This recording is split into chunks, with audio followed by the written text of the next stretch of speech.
예, 오늘 저에게 주신 하나님의 말씀입니다. 에베소서 1장 3절에서 14절입니다. 하나님의 영광에 참여하도록 부르심을 입은 자들입니다. 여러분과 저는요, 하나님의 영광에 참여하도록 부르심을 입은 자들입니다. 할렐루야. 제가 에베소서 1장 3절 14절을 읽습니다.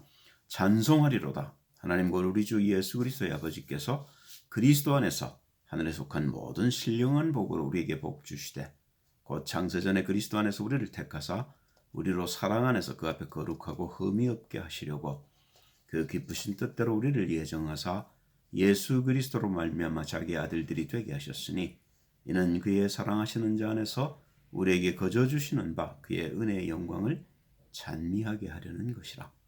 우리가 그리스도 안에서 그의 은혜의 풍성함을 따라 그의 피로 말미암아 구속 곧 죄 사함을 받았으니 이는 그가 모든 지혜와 총명으로 우리에게 넘치게 하사 그 뜻의 비밀을 우리에게 알리셨으니 곧 그 기쁘심을 따라 그리스도 안에서 때가 찬 경륜을 위하여 예정하신 것이니 하늘에 있는 것이나 땅에 있는 것이 다 그리스도 안에서 통일되게 하려 하심이라.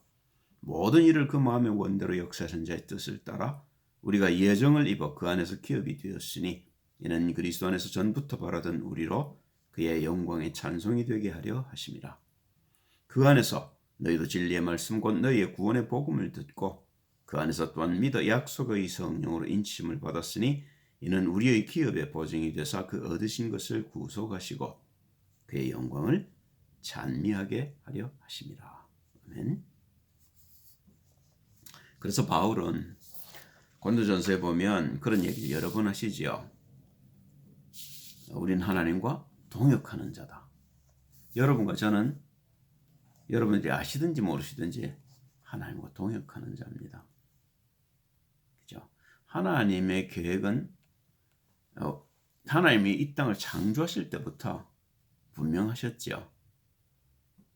처음부터 하나님이 우리를 향하신 하나님의 뜻은 분명했습니다. 그게 창세기 1장 26절 28절 보면 나옵니다. 하나님이 가라사대 우리의 형상을 따라 우리의 모양대로 우리가 사람을 만들고 그로 바다의 고기와 공중의 새와 육축과 온 땅과 땅에 기는 모든 것을 다스리게 하자 하시고 하나님이 자기 형상 곧 하나님의 형상대로 사람을 창조하시되 남자와 여자를 창조하시고 하나님이 그들에게 복을 주시며 그들에게 이르시되 생육하고 번성하여 땅에 충만하라. 땅을 정복하라. 바다의 고기와 공중의 새와 땅에 움직이는 모든 생물을 다스리라 하시니라. 그 방법이 말씀입니다. 언약을 주셨죠. 그 언약을 처음 주신 것이 창세기 2장 15절 17절입니다. 여호와 하나님이 그 사람을 이끌어 에덴 동산에 두사 그것을 다스리며 지키게 하시고 여호와 하나님이 그 사람에게 명하여 가라사대 동산 각종 나무의 실과는 네가 임의로 먹되 선악을 알게 하는 나무의 실과는 먹지 말라. 네가 먹는 날에는 정령 죽으리라 하시니라. 이 언약과 더불어 하나님 우리에게 두 가지를 주셨어요. 그 첫째가 뭐냐면 우리가 의나 죄를 선택할 수 있는 의지를 주신 겁니다. 우리는 로봇이 아니라 말입니다. 우리는 고정된 어떤 틀 속으로 만들어진 게 아니라 말입니다. 기계가 아니라 말입니다. 우리가 하나님을 사랑할 수 있고 우리가 하나님을 버릴 수 있게. 그 대신에 하나님 우리에게 그 책임에 대해서 말씀하셔요. 그 결과에 대해 책임지라는 겁니다. 자, 그런데 창세기 3장 1절 6절을 보면 첫사람 아담이 실패하는 장면이 나오죠. 여호와 하나님의 지으신 들 짐승 중에 뱀이 가장 간교하더라. 뱀이 여자에게 물어가로되 참으로 너희들아 동산 모든 나무의 실과를 하나님이 먹지 말라 하시더냐. 여자가 뱀에게 말하되 동산 모든 실과를 우리가 먹을 수 있으나 동산 중앙에 있는 나무의 실과는 하나님의 말씀에 너희는 먹지도 말고 만지지도 마라. 내가 죽을까 하느라 하셨느니라. 뱀이 여자에게 이르되 결코 죽지 아니하리라. 내가 그것을 먹는 날에 너희 눈이 밝아 하나님과 같이 되어 선악을 알 줄을 하나님이 아심이니라. 여자가 그 나무를 본즉 먹음직도 하고 보암직도 하고 지혜롭게 할 만큼 탐스럽기도 한 나무인지라. 여자가 그 실과를 따 먹고 자기와 함께한 남편에게도 주며 그도 먹은지라. 속아버린 것이지요. 그리고 이때는 여자나 남자가 하나님을 떠난 상태가 어떤 건지 모를 때입니다. 실수한 거죠. 그러니까 하나님께서 이제 팩트 파인딩을 하시죠. 왜 그랬어? 그러니까 여자가 줘서 먹었습니다. 여자는 뱀에게 속았습니다. 그죠? 그런데 속은 줄 알면서 남편을 속였단 말입니다. 그 이미 사단에게 장악된 거죠. 그러니까 다른 복음을 하나 주세요. 새로운 복음, 새로운 언약을 주시면서 고통에 대해서 얘기를 하셔요. 우리가 받을 저주지요. 우리가 받은 저주입니다. 우리 모두가 이 속에 있습니다. 창세기 3장 16절에서 19절입니다. 또 여자에게 이르시되 내가 네게 잉태하는 고통을 크게 더하리니 네가 수고하고 자식을 낳을 것이면 너는 남편을 사모하고 남편은 너를 다스릴 것이니라 하시고 아담에게 이르시되 네가 네 아내의 말을 듣고 내가 너더러 먹지 말라 나무 실과를 먹었은즉 땅은 너로 인하여 저주를 받고 너는 종신토록 수고하여 그 소산을 먹으리라.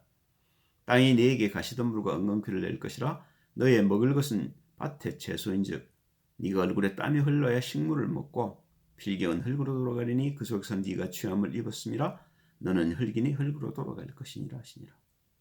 여자에게는 잉태하는 고통을 크게 줬습니다. 생명 낳기가 얼마나 어려운지 알아라 그 말이죠. 우리의 생명을 잃기는 쉽습니다. 서로가 따먹으니까 잃어버렸어요. 그런데 그 생명을 회복하기는 쉽지 않단 말입니다. 사내에게는 이제 모든 것을 그냥 주셨는데 이제는 지가 일해서 먹고 살도록 만들어준 겁니다. 그래서 사람들이 돈 하고 사는 겁니다. 자, 그런데 하나님께서 그러면 그들을 쫓아내고 고만이냐 말입니다. 아니요. 그들에게 양 가죽을 입히시죠. 그게 그리스도 예수의 예표입니다. 주님을 우리가 덧입어야 된단 말이죠. 그죠?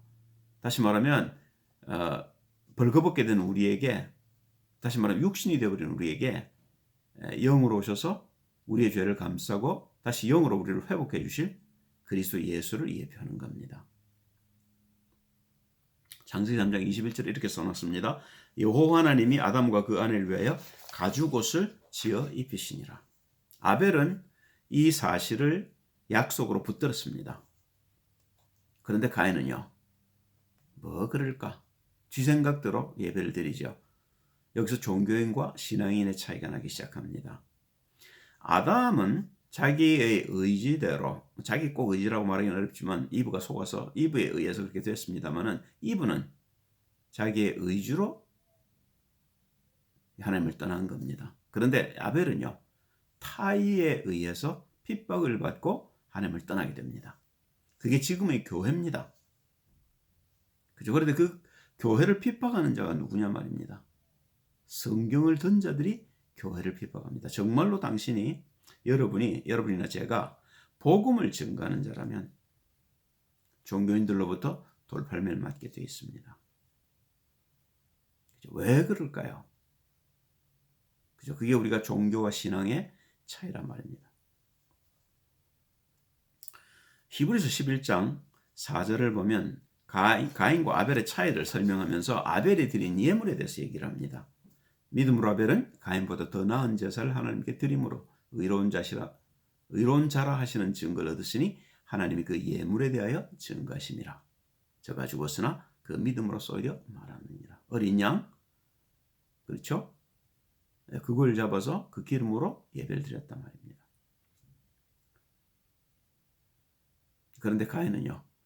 창세기 4장 17절에 보시면 아내와 동침하니 그가 잉태 에녹을 낳은지라 가인이 성을 쌓고 그 아들의 이름으로 성을 이름하여 에녹이라 하였더라. 내 것 이겁니다. 남의 것은 상관이 없는 거죠. 그 넓은 땅에 이게 내 땅, 내 성이라고 할 게 뭐 있겠어요. 그때 사람이 얼마나 있었겠습니까? 그런데 그때부터 이미 내 것이라는 주장이 들어오기 시작한 겁니다. 그죠? 그 속에서 내가 하나님을 섬긴단 말입니다. 그게 종교의 모습입니다. 우리가 종교를 벗어나지 못하면 무슨 결과를 초래하게 됩니다. 하나님을 믿는 데 이렇단 말입니다. 그죠? 그래서 우리가 종교와 신앙을 구별할 필요가 있고 신앙이 무엇인지를 찾아야 될 이유가 여기 있습니다. 아니면 우리가 종교인으로 끝나면 안 되겠죠. 그죠? 한 번밖에 없는 인생을 사단에게 속아서 종교를 하다가 하나님 앞에 서겠습니까? 저주받을 짓을요? 아니겠죠. 하나님 주신 복음 그리스도 예수 분명히 알아야 될 겁니다. 왜? 예수 그리스도께서 이 땅에 오셔서 십자가를 지시고 부활하셨는지. 자, 그러면 예수님이 오셔서 이 종교인들을 들쳐내는데요. 특별히 바리새인들을 보고 이런 얘기를 하셔요. 바리새인이 누굽니까? 하나님 위해서 살겠다고 작정한 사람들 아닙니까? 하나님께 특별히 열심히 있는 자들입니다. 바울의 말을 빌리면 하나님께 특심이 있었던 자입니다. 그 엘리야가 한 말이죠. 그죠? 그런데 보셔요. 그 특심을 가진 바리새인들이 예수를 십자가에 못 박습니다. 주님이 오셔서 요한복음 8장 42절 47절 사이에 이런 말씀을 하십니다. 예수께서 가라사대 하나님이 너희 아버지였으면, 바리새인들이 믿는 하나님은 아버지였죠. 그죠? 그렇지 않습니까? 요한복음 8장에 보면 그렇게 써놓지 않습니까? 우리 아버지다. 바리새인들이 그렇게 얘기를 합니다. 너희가 나를 사랑하였으리니 이는 내가 하나님께로서 나서 왔음이라. 나는 스스로 온 것이 아니요 아버지께서 나를 보내신 것이니라. 어찌하여 내 말을 깨닫지 못하느냐? 이는 내 말을 들을 줄 알지 못함이로다. 너희는 너희 아비 마귀에게서 났으니 너희 아비의 욕심을 너희도 행하고자 하느니라. 저는 처음부터 살인한 자요 진리가 그 속에 없으므로 진리에 서지 못하고 거짓을 말할 때마다 제 것으로 말하느니 이는 저가 거짓말장이요 거짓의 아비가 되었음이니라. 내가 진리를 말함으로 너희가 나를 믿지 아니하는도다. 너희 중에 누가 나를 죄로 책잡겠느냐? 내가 진리를 말하며 어찌하여 나를 믿지 아니하느냐? 하나님께 속한 자는 하나님의 말씀을 듣나니 너희가 듣지 아니하면 하나님께 속하지 아니하였음이로다. 예수님은 바리새인들이 그렇게 하나님을 사랑하고 목숨을 걸고 하나님의 율법을 지킨다고 애를 쓰는데 그들을 두고 뭐라고 말씀하셔요? 너희는 너희 아비 마귀에게서 났다. 가인이 그 얘기를 들었을 때 불쾌해서 아벨을 죽입니다. 그게 왜 그렇습니까? 가인이 죄가 뭔지를 몰라 그랬단 말입니다. 그러니까 하나님 뭐라고 말씀하셔요? 죄의 소원이 네게 있다. 그러나 너는 죄를 다스려야 된다. 그렇지 않으면 죄가 너를 움켜쥘 것이다. 죄의 종로를 하게 될 거라고 얘기하는 겁니다. 그런데 결국은요. 죄를 모르니까 죄의 종노릇을 하게 되죠. 그러니까 뭡니까? 형제를 죽입니다. 말이 안 되죠. 그러면 그 예수 그리스도께서 오신 이유는 뭐죠? 이 사단의 일을 멸하러 오신 겁니다. 그럼 사단의 일은 뭡니까? 사단의 일은 복음을 받지 못하게 하는 겁니다. 하나님께로 가는 유일한 길 그리스도 예수를 듣지 못하게 막는 겁니다. 그걸 마태복음 13장에 보면 씨 뿌리는 비유로 주님이 표현하셨죠. 13장 1절 9절 말씀 제가 읽습니다. 그날에 예수께서 집에서 나아가서 바닷가에 앉으심에 큰 무리가 그에게로 모여들거늘 예수께서 배에 올라가 앉으시고 온 무리는 해변에 섰더니 예수께서 비유로 여러 가지를 저에게 말씀하여 가라사대 씨를 뿌리는 자가 뿌리러 나가서 뿌릴새 더러는 길가에 떨어지며 새들이 와서 먹어버렸고 더러는 흙이 얇은 돌밭에 떨어지며 흙이 깊지 아니하므로 곧 싹이 나오나 해가 돋은 후에 터져서 뿌리가 없으므로 말랐고 더러는 가시떨기 위에 떨어지며 가시가 자라서 기운을 막았고 더러는 좋은 땅에 떨어지며 혹 100배 혹 60배 혹 30배 결실을 하였느니라. 귀 있는 자는 들으라 하시니라. 그런데 나중에 이 비유를 제자들이 알아듣지 못하고 예수님께 묻습니다. 그 비유가 도대체 뭘 얘기하는 겁니까? 그러니까 주님이 친절하게 그 비유를 설명하시죠. 그런데 그때 새를 뭐라고 말씀하셔요? 악한 자? 마귀? 예. 그렇게 표현을 합니다. 그 말은요. 우리에게 말씀을 받지 못하게 속이는 존재가 있단 말입니다. 그걸 우리는 모르는 거죠. 그게 죄란 말입니다. 그죠? 그러니까 죄를 모르니까 어떻게 해요? 하나님의 말씀을 내가 판단합니다. 내가 하나님보다 높아요. 되겠습니까 이게? 어떻게 내가 하나님을 믿겠어요? 내가 하나님보다 높은데 내가 판단하는데요. 그죠? 그래서 그리스도께서 오셔서 그 나를 십자가에 못 박으신 겁니다. 그런 나로는 하나님을 섬길 수가 없는 겁니다. 안 되게 되어 있는 거죠.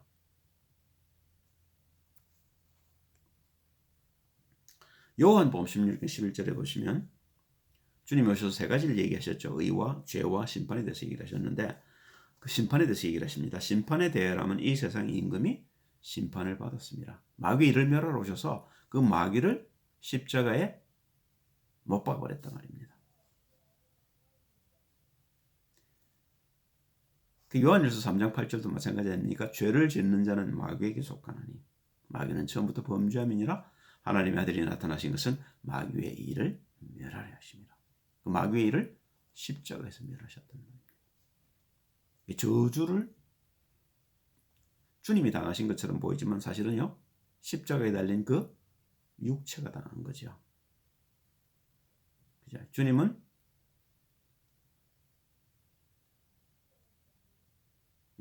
그 자신의 몸에 우리의 죄를 담고 죄를 이 땅에 드러내 주신 겁니다. 그걸 골로새서 2장에 보시면 잘 설명해 놓았죠. 그죠?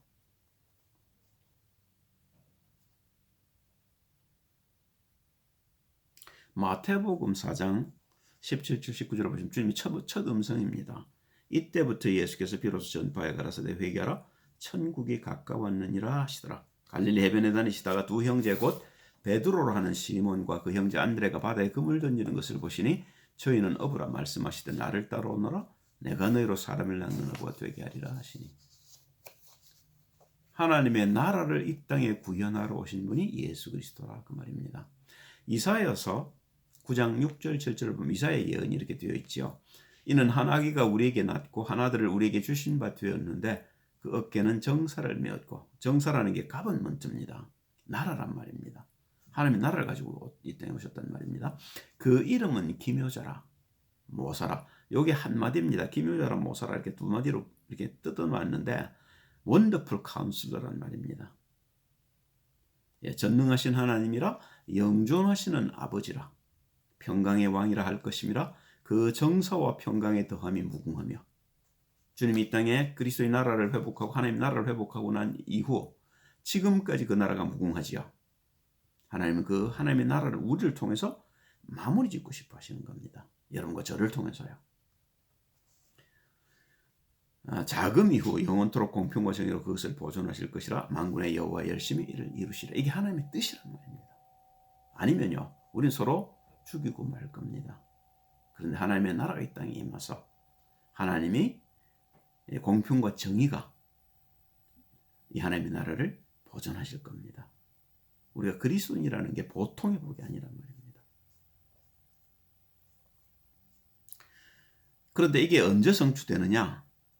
주님이 오셨으니까 바로 주님 주변이 하나님의 나라지요. 하나님이 가는 모든 현장에 하나님의 나라가 임하게 되죠. 특별히 제자들에게 임합니다.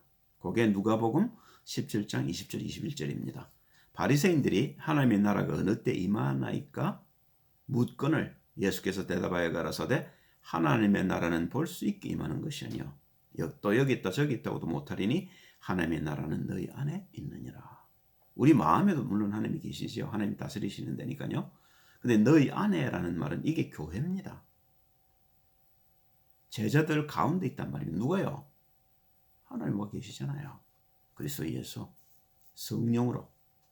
그죠? 성령이 그리스도 예수 안에서 하나님께서 성령으로 그리스도 예수 안에서 제자들과 함께 있는 장면입니다. 그게 교회란 말입니다. 근데 이 교회가 이제 제자들을 통해서 회복되기 시작합니다. 그 첫째가 베드로죠. 사도행전 2장 42절 47절을 보면 베드로를 통해서 회복된 교회가 나옵니다. 저희가 사도의 가르침을 받아 서로 교제하며 떡을 떼며 기도하기를 전혀 힘쓰니라. 사람마다 두려워하는데 사도들로 인하여 기사와 표적이 많이 나타나니 믿는 사람이 다 함께 있어 모든 물건을 서로 통용하고 또 재산과 소유를 팔아 각 사람의 필요를 따라 나누어 주고 날마다 마음을 같이하여 성전에 모이기를 힘쓰고 집에서 떡을 떼며 기쁨과 순전한 마음으로 음식을 먹고 하나님을 찬미하며 또 온 백성에게 칭송을 받으니 주께서 구원받는 사람을 날마다 더하게 하시니라. 이 베드로를 통해서 이제 예루살렘 교회가 서기 시작한 거지요. 자, 그런데 그 베드로의 그 말을 듣고 성령의 충만함을 받았던 바울은요, 더 큰 일을 합니다. 그러니까 많은 교회를 가는 곳마다 세울 뿐만 아니라 특별히 이제 이방을 다니면서 교회를 세우고요. 로마서 15장 22절 23절을 보면 스페인까지 갈 생각을 했던 것 같습니다. 봅니다. 그러므로 또한 내가 너희에게 가려 하던 것이 여러 번 막혔더니 이제는 이 지방에 일할 곳도 없고 또 여러 해 전부터 언제든지 서바나로 갈 때 너희에게 가려는 원이 있었으니 로마에 가서 이제 서바나를 갈 생각을 했다는 거죠. 그죠? 그래서 스페인 복음화를 하겠다는 겁니다. 스페인의 교회를 세우겠다는 거죠. 그죠? 그렇게 해서 바울은 예루살렘 교회가 하지 못했던 안디옥 교회로부터 로마까지 복음을 편만하게 전하는 사역을 감당해낼 수 있었습니다. 그럼 여러분과 저는요, 지금은 비행기도 다니고, 그죠? 교통시설이 얼마나 좋고 인터넷이 얼마나 좋습니까? 이런 우리를 통해서 하나님은 세계를 복음하시겠다는 말입니다. 그죠? 주님 오실 날이 가깝습니다. 그렇게 멀지 않습니다. 우리가 다른데 신경 쓸 시간이 없습니다. 이 교회가 그러면 어떤 모습이냐? 고린도전서 조금 길긴 합니다만은 제가 이걸 안 적었네요. 12장에 보면 12장 4절부터입니까? 이렇게 보면 교회의 모습을 써놨죠. 교회는 이런 사람도 있고 저런 사람도 있는 거지요. 그죠? 그런 사람들이 다 모여서 그리스도의 몸을 이루는 겁니다. 우리는 그래서 여러분과 저는 그리스도의 지체입니다. 그래서 어떤 사람은 부지런히 벌어서 물질로 서포트하고, 어떤 사람은 이제 메시지로, 어떤 사람은 다른 사람들을 구제하고 돕는 일로, 그렇게 해서 결국은요, 영혼들을 살리는 일에, 교회를 확장하는 일에 여러분과 제가 부름을 받았단 말입니다. 그래서 주님이 사도행전 1장 8절에 중요한 말씀을 하셨죠. 오직 성령이 너에게 마시면 내가 권능을 받고 예루살렘과 온 유대와 사마리아와 땅끝까지 이르러 내 증인이 되리라 하셨죠. 그러면 바울이 하지 못한 나머지 세계를 여러분과 제가 감당해야 하는 겁니다. 바울은 자신이 갈 수 있는 모든 현장을 직접 갔습니다. 그리고 복음을 전하고요. 그리고 복음 전한 사람들에게 복음의 뿌리를 내릴 수 있도록 편지를 쓰고요. 그리고 2차, 3차, 4차 혹은 5차까지 다니면서 그들을 굳게 했습니다. 여러분과 저도 마찬가지입니다. 사람들을 돕고 복음을 전하고 그들을 구원하고 그들이 서서 제자로 설 때까지, 그래서 그들을 통해 하나님 나라가 확장될 때까지 그들을 도와야 될 의무가 여러분과 제게 있다는 겁니다.